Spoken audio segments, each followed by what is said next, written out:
What's up, guys? Pittsburgh White Schwartz back again. I am joined today by Andy and Brian. What's up, guys? Yeah. And we're going to go over Fujimi 8 Standby. It's been a while since we did the set review for this. 8 Standby, undoubtedly probably going to be the go-to competitive build for this set. So unlike a lot of our other deck techs where we just try to get through it as quickly as we can, get that stuff out there, not really digging into it, we wanted to dig into this one. Talk a little bit more about each specific card, talk about the deck as a whole, since it's sort of a, I would say like a marker of like sort of a new era of like card profiles and gameplay that's like coming to the metagame of English Weiss. This was sort of like the poster child of like the standby meta in Japan. So it's going to be very different from something you're probably more familiar to if you're used to just like playing level 1 combos into level 3 finishers or stuff like that. It's a very different kind of deck. It's a lot more board-based in how it generates advantage. So we will jump right into it here with our first card. So we have Sistine, Passion for Magical Talent. So this is your basic on-reverse Rize profile. It has no other effect, so it sits at 2,500 power. So this is tied for like the largest level 0 we run. We pretty much only run tech cards at level 0 because we want to standby out big threats. For a standby deck that's pretty invaluable, it's ditch out and mill on just one card. It lets us turbo through our first deck. Make sure we can get to that second deck as compressed as we can. Fill our grave with targets as early as turn 0. And you also get to put a bunch of cute Sistines in your deck. When you're playing this, you're really trying to grab your level 0 utility pieces, which is more Sistine Rizes, your standby support cards, your Brainstorms, and of course the Lock Amagi, which we'll get into later. So on reverse Rize for a standby deck is just really, really good. Consistently fills your graves with your targets and filters big targets out of your hand. For sure. I think it's definitely a 4 of, like, no questions. Yeah, absolutely. Yeah, I mean, it puts standby targets from your deck into waiting room, from hand into waiting room, gets things that you want in your hand into your hand. I mean, you can't ask for much more in a deck that runs 8 standby. Yeah, just a really super, super consistent card for a deck that runs so much standby. So moving in onto the probably the most important card in the deck.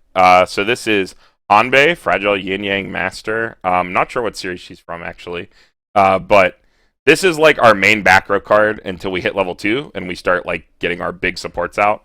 So this is probably with standby. This is a really crazy interaction, and it's part of the reason why standby as a trigger in this deck is so crazy. So when you play standby from your hand, you're going to clock yourself, and when you do, you're going to look up to the top 4, add a level 1 or higher card to your hand, and then the rest go to grave. This happens before you resolve your standby effect.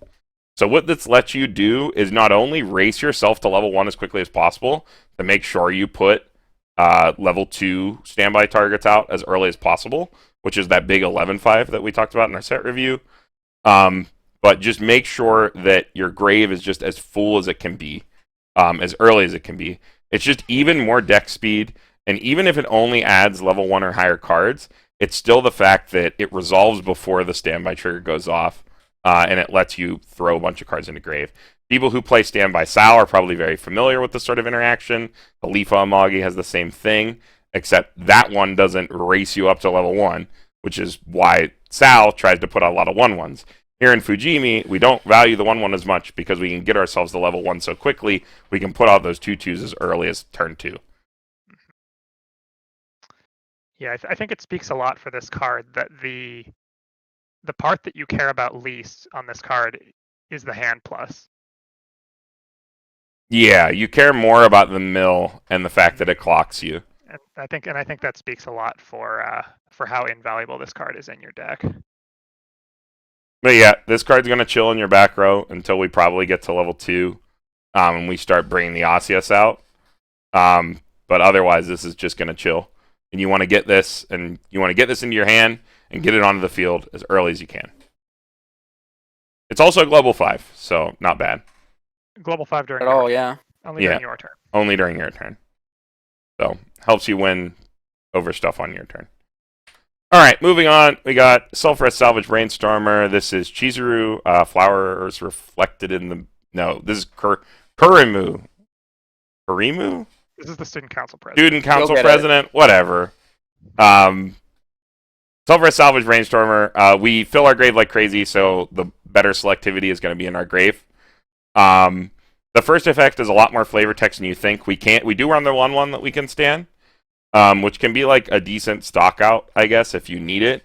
But we don't really value the 1/1 target at all. If we hit the 1/1 target at level 0, it's like very sacky, because we race ourselves to level 1.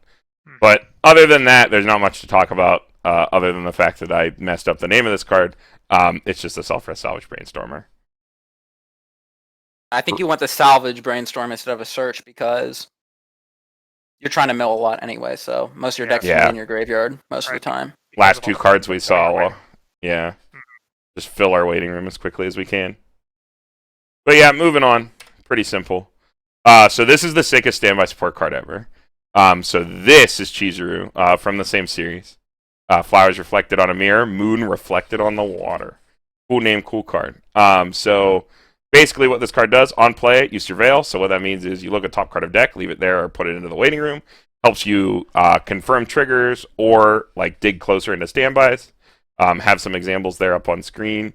And also, when you play a standby, you can bounce this card from your hand. So you bounce it from the back row or wherever it is. Give a character a soul, helping you push soul damage, because remember, standby doesn't give global soul. And then also opening up a space for you to standby something into, whether that is a support or a target for the next, a beater for the next turn. So really, really good synergy. We'd probably run more of this if we had space for it. But the list is very tight. We're squeezing in everything we need. But if you really like this card, you might find a way to cut something somewhere and run more of this. This card is very, very good. All right, moving on. Moving on. We got this stock swap on a body. Nobuna, roll the Empire by force. So yeah, stock swap, pretty simple. It's pay 3 on play stock swap. Pretty steep, but when stock swap kills your opponent, you'd really like to have it. The fact that it's on a body means we can grab it, we can hold on to it. And also swings in at 2/5 on your turn, so not bad. Pretty serviceable beater, and also has a really, really crazy on-play effect. So even if it is expensive, you'll pay for it when you need it. So your stuff should be living anyway too, because you're standby. So you should have the you should have the stock for it. Yeah, and you'll also have the hand because your stuff isn't dying. So. Also, this deck sort of creates situations where, if you're familiar with playing like Neg Soul Walls and stuff like that, you get to a point where like you stop playing cards and stop paying stock, and sometimes you need to stock out after like some unfortunate triggers. Even if you stock swap your opponent for like 3 or 4 or something like that, if you need to stock out, this might be a way to get there. So important that it is a on play, just stock out. All right, last card at level 0. So this is the only reason you bought the trial deck. So this is Yuna Heart Magic. It is a basic drop searcher. Helps us filter our hand, gets us what we need. Just an easy one-off to up the consistency of the deck. Things that we might grab with this, some of our tech cards and responses. We have the stock swap that you looked at, our Sistine Bouncer, our Miku support, or our anti-change counter, all important cards to have access to. So it just gives us access to our toolbox. Easy one of. If you think you don't need it, you can cut it for something else. Always nice to have a way to hit both your graveyard and your deck with an effect. And since we're mostly salvaging, this lets you search the deck. Yeah, it gives us some deck access since we're mostly grave. But yeah, probably only need to buy 1 trial deck. There are 2 of these in there. So don't need to buy 2 unless you need those DXD cards, I guess. No, you run this as a 4 of. Pretty good card. Alright, so moving into level 1, we got Konako, Silent White Cat. So this is the card from the good show. This is from DXD. So this is just a bomb, pretty simple, level 1 reverse bomb, but on play it also surveils, just like that Chizuru we saw. Really great card for standby, confirms triggers, helps you dig into standbys if you're trying to sack into more. Or just mills a card, clears lanes that for some reason you somehow can't clear with your giant bodies. This can take care of them. Just a little bit more consistency from the deck. And like, of course, you have the meme, bombs are good against attack on Titan. If you can get to 1 first, which sometimes you usually do with this deck, you're racing yourself to 1. If you can pre-field some of these, it can make Aaron not as good. Stops him from plussing twice. So, good card for the deck. Pretty simple. It's an uncommon too. It's pretty nutty. Yeah, really good card. And good art. Alright, moving on. We got Chizuru again. This is the 1/1. So this is just a worse version of Silica. It's 500 for each other character, but it has Encore all the time. I think that is just objectively worse than the On-Guard Silica profile, but I digress. We run this because it is only 2, because like I said, it has a lot less value. If we have this somehow in our grave at level 0, we can put it out there, but that's really sacky. We're not trying to do this, but we want to, acknowledge the possibility if we're going to high roll that hard. So we're going to run a couple copies. We can stand it, like I said, off the Brainstorm. So there's that interaction. And yeah, I don't know. All the art from this set, they have like unreasonably large foreheads. It looks very disproportionate and it upsets me. That's all my comments on these cards. Should have just pulled a clan and made their eyes really big. Yeah. It's very unsettling. I really like the fact that it's you include a level 1 standby target. It's really nice to discard this out of your opening hand just in case you trigger a standby early. Yeah, it is very sacky, but the play is strong if you can make it. So just throwing 2 of them in there. Yeah, it's a just in case kind of card. Always mulligan. Yep. All right, moving on. So we got the 1/1 Miku support. So for a slow deck, this card is like a crazy toolbox on one card. So it gives Spot 2500 power. All these effects you have to rest her for, so you can only do 1 every turn. So you can give 2500 power to your lane, so basically that lane kills what it's ever in front of it. The second effect, mostly flavor text, it like kills cost 0s in the front row. Does have some edge case value for like adding extra damage, because obviously your standby, you don't push a lot of damage, so if you need to push for soul, you could nuke something and get it out of there. But the repeatable heal is probably the best part of the deck. For all standby decks, staying at level 2 as long as you can is the most valuable level, because you can standby out level 3s constantly when your opponent can't do anything but anti-change them, which is very costly to do over and over and over again, so you can generate a lot of value.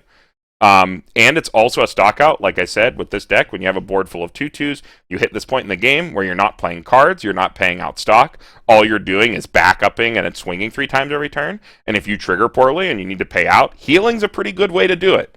And pay 2 is a really good way to pay down, because you can pay 2 for this and then Brainstorm and possibly pay out 3 stock, as well as milling your deck and healing, elongating your level 2.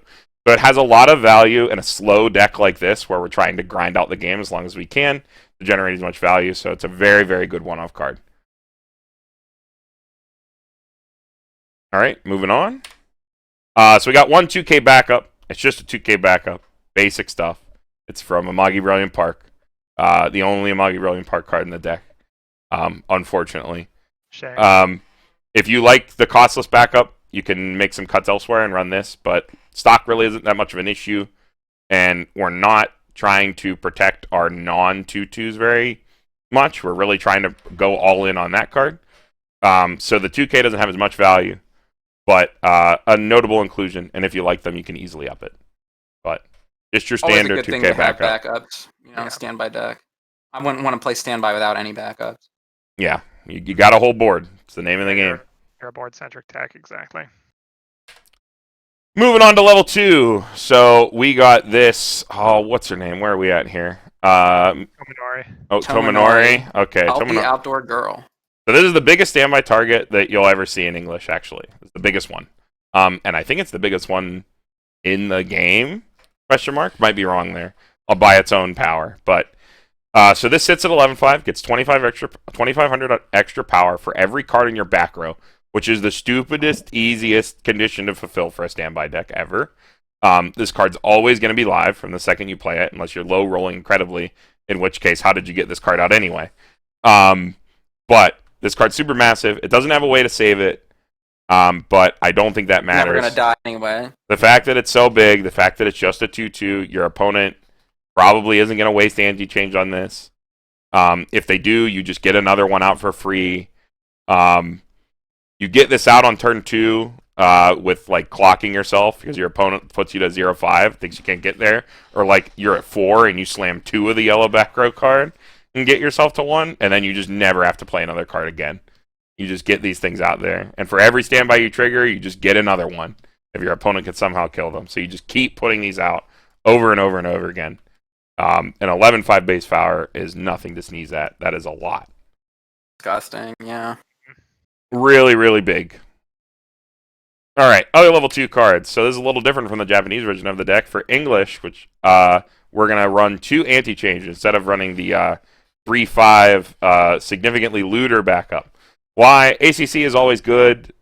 English is more of a faster format. People might try to rush you. People like to push a lot of soul damage, play a little bit more aggressive than they would in a Japanese meta. So a good way to get extra turns at level 2 is when people early play, anti-change them. A well-tamed anti-change counter is the same as a money counter, and people always forget that. This pads our level 2 time and gives us extra time to continue standbying cards and generating advantage.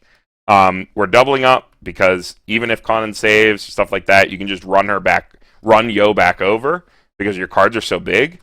So even if you just burn anti-change to burn their Conan and then kill Yo again, that's probably the best out the deck has to it. So you just keep going. If you don't like this, you can probably run a bomb or some other options in the set. You can split that with this. There might be some color issues, though. I believe one of the bombs is green. But I believe there's another one in blue as well. So if you want to splice in a bomb here in that spot and go them 1-1, you can feel free if you're running into a lot of Love Life Sunshine. But running extra backups in a standby deck is probably better. Or if you even want to split this. Never bad to have more backups in standby. And besides, the only thing that's going to get over that 2/2 is probably a level 3 anyways. Yeah, so it just lets you get some extra time if you anti-change it by removing the attack. But yeah, we're doubling up on it, but you could split this with a bomb or the other 3-5 counter if you like. Moving into our level 3s, Asya, one of the most important cards in the deck. So this is another big reason Fujimi's known for just spamming a bunch of standby. So this is a super disgusting heal support. So it's a global 1500 all the time. And when the standby is in your climax area, so even if you standby this card out, your whole board gets another 1500 power. So 3k power to your whole board. So you can summon her with it and have it out, or just play her to the board and heal. Multiples of this, like the amount of power you can generate if you trigger standby after playing one is ridiculous. Plus 6k to your front. And overplay with your Brainstormer and heal again, which is a normal play for the deck. Just keep going and keep going, keep healing, keep buffing. It makes our 2/2s practically unreversible. It's a really crazy card. Very simple, very powerful. And the fact that it just has an incidental climax combo too, you'd be running it anyway probably. Yeah. For And sure. the fact that it just has that combo on it also is just gravy. Combos with the second standby. But yeah, very disgusting. I think it puts the deck over the edge in terms of a standby deck. This is exactly the kind of support you want to see with natural standby synergy. The fact that it can be summoned with the standby and get the effect is very good. Moving on, we got the Rumia early play. So this early plays for 4 or more, and it heals a character in your clock to memory. Healing to memory is really good, compresses you, and elongates the game. The second effect is the effect that it's pay 1, ditch 2. You can double any character's power. Pretty fringe effect, but it's a ditch out, possible stock out, and if you need to kill something, this is always an option. But we mainly run it because it's just a spammable heal to memory. If for some reason your cards need to be bigger Yeah, just in case than they already are. just in case the 3k from the Asya back row wasn't enough for you. And I don't know. Healing to memory is pretty dumb. We've all played into the Ron at this point, right? Healing to memory is very good. And if this card dies, whatever, just stand by something else into its spot. No big deal. You can always just generate big cards back out with this deck, so not that big of a deal if you lose this lane. Moving on here. So we got some of our tech level 3s. So we got the Sistine Bouncer. I think this is Sistine White Dress. So it's on play, bounce, and swing in at 12k. So pretty good. It'll bounce something and then probably clear another lane if for some reason your stuff gets run over. This is for bouncing, neg soul walls, things that have abilities that trigger at the beginning of attack or climax phase. Just gets them out of the way. Very well positioned in the meta. And it also, because it's going to open up a lane, if you need to push soul damage, it creates an empty lane. Standby decks always have issues with pushing soul, but this is a way to do so just by removing an empty lane. You don't really care too much about giving your opponent cards because you just control the board so well. So if you need to push for soul damage, this is always an option. For some reason, 3,000 power from Ozia and doubling your attack wasn't enough. You can just get rid of the character in front of you entirely. Yeah. Really good card for the deck to have. It's unstoppable. I don't know. We hate Armin. Yeah, unfortunately, you can't bounce Armin. But I don't think you'll have too much trouble running over AOT's board or stopping Mikasa from getting reverses. Something tells me you'll be okay. All right, last level 3 character here. We've got the Origami and Kurumi promo. So this is a box topper promo. You're probably going to pay a lot for this as a box topper, but it's worth it. That was a one-up. So this is a super expensive climaxless restander, but it's important to remember. So the floor of the card, this is just a 3/2 healer. It's just another healer. It's a 10k body. And then if you're having a really crazy game and you have the stock to do so, you can pay 5 and restand this card. I believe it's pay 5, ditch a card. Yeah, I believe it's pay 5, ditch 1. Or ditch 2. Pay 5, ditch 2.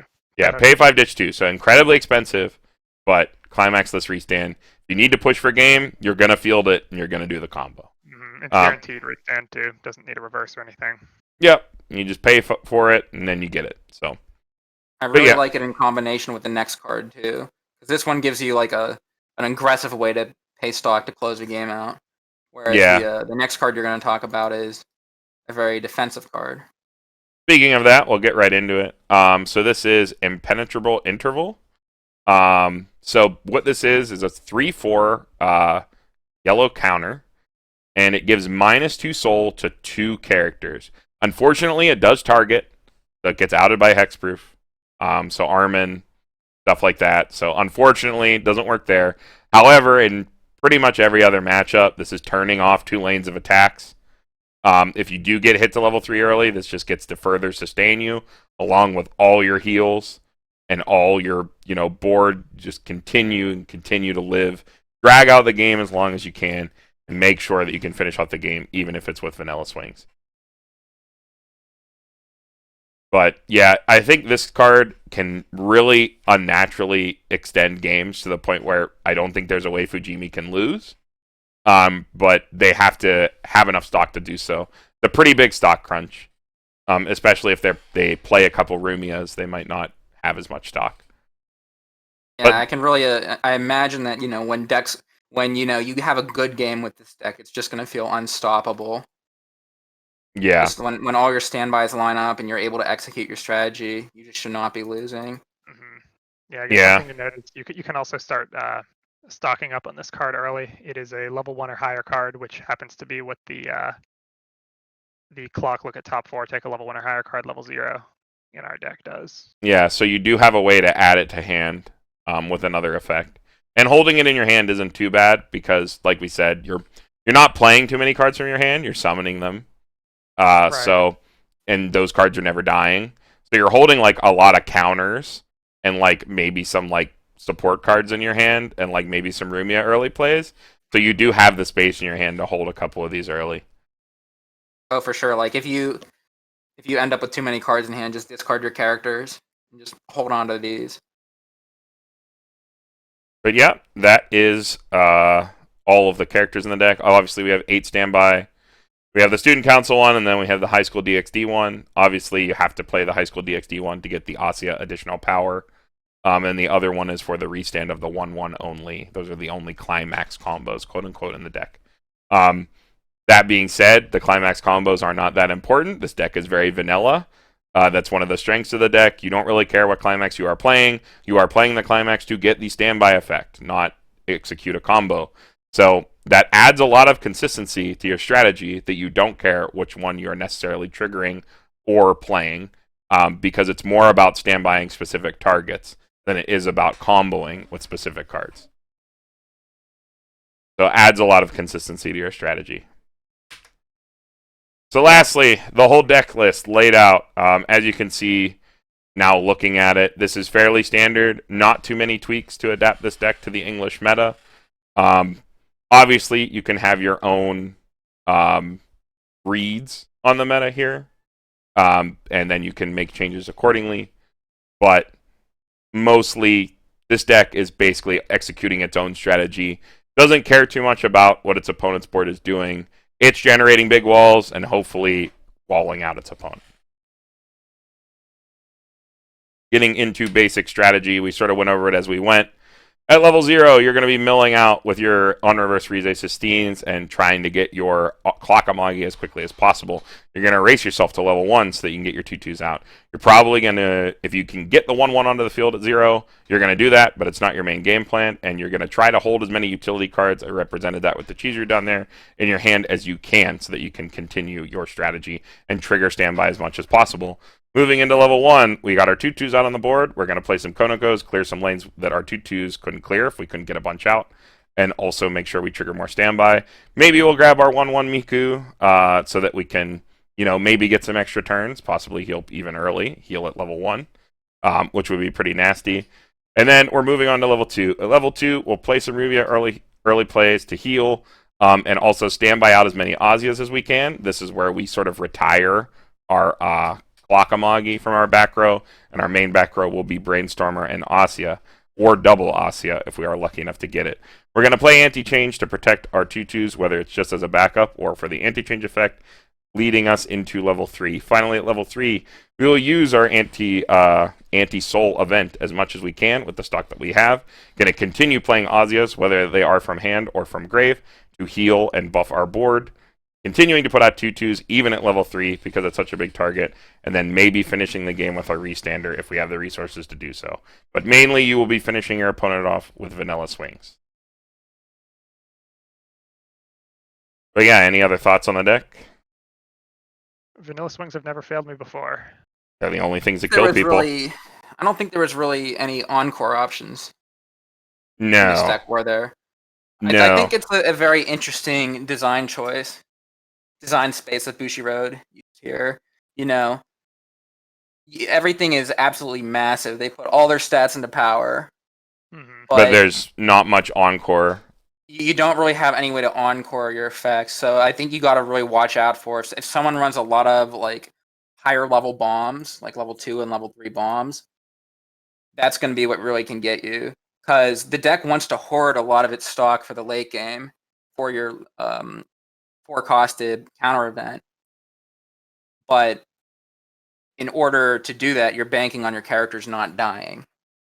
So if your opponent is able to get a reverse, You start to feel pretty bad. Yeah. Thankfully, you really need to prevent them from reversing you in the first place. All of your climaxes, even if you do lose a character, are standby. So you can probably get one into your hand. It just has to be one. It doesn't have to be a specific one. You can always bring the cards back, which is one of the strengths of the deck.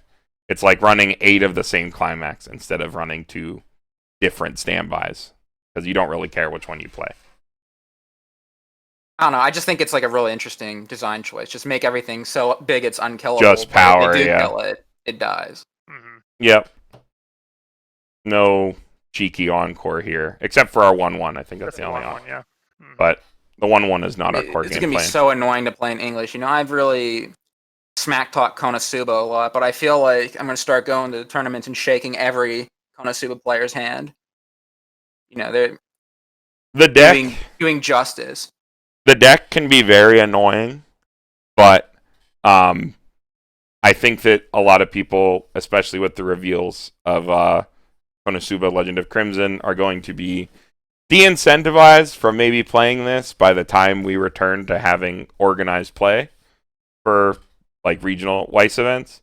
So maybe we'll sort of dodge the era in which this deck could make a significant impact.